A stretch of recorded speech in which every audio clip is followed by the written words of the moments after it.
On regarde les Disney dans l'ordre chronologique. On regarde les Disney dans l'ordre chronologique avec nos yeux d'adultes et aujourd'hui on fait les Aristochats. Tout le monde veut devenir un cat, parce que chaque quand il est cat, retombe sur ses pattes.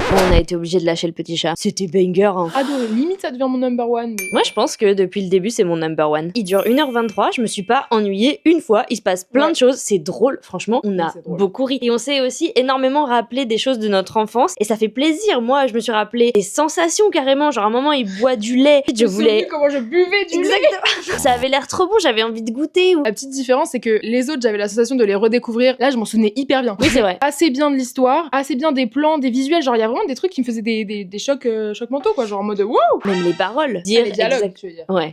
Niveau histoire et tout, c'est vraiment super bien. On se disait même que c'était peut-être vraiment Disney, un des meilleurs Disney pour montrer un Disney pour la première fois à un enfant. Ouais, moi je me rappelle l'avoir regardé en cassette chez une amie de ma mère et j'ai un souvenir très précis alors que je pense que j'avais 4 ans. Ouais, moi je pense que j'étais pas très vieille non plus et je suis l'anime préféré de mon père, je suis obligée de le dire parce que sinon il va être triste. Salut papa. Quitte dès que je vais le garder au montage. Encore une fois, la caractérisation des personnages fait beaucoup. Autant les personnages principaux que les personnages secondaires. Voilà, par exemple. Si vous avez la règle, elles sont marrantes. Les personnages secondaires donnent lieu à des séquences qui sont intéressantes et pas toujours pareilles. Moi je suis 100% Toulouse. Moi je sais pas trop du coup qui je suis. Moi je pense que c'est un peu Berlioz. Ouais. T'es pas très Marie. J'ai cru que t'allais dire t'es pas très malin, j'ai eu peur. J'ai dit waouh, on en est là. Le dessin c'est toujours aussi beau. Bon déjà ça se passe à Paris donc.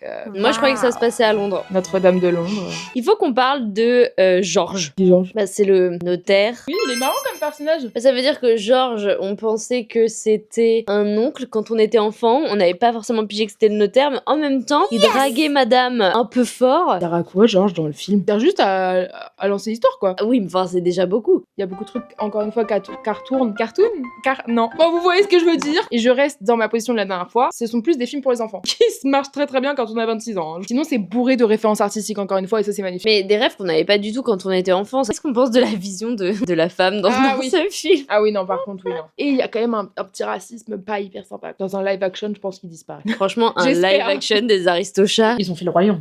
Et la prochaine fois, on va faire Robin des Bois. N'hésitez pas à nous dire en commentaire ce que vous pensez des Aristochats, savoir si vous aussi, c'est un gros banger de votre enfance. Team Marie.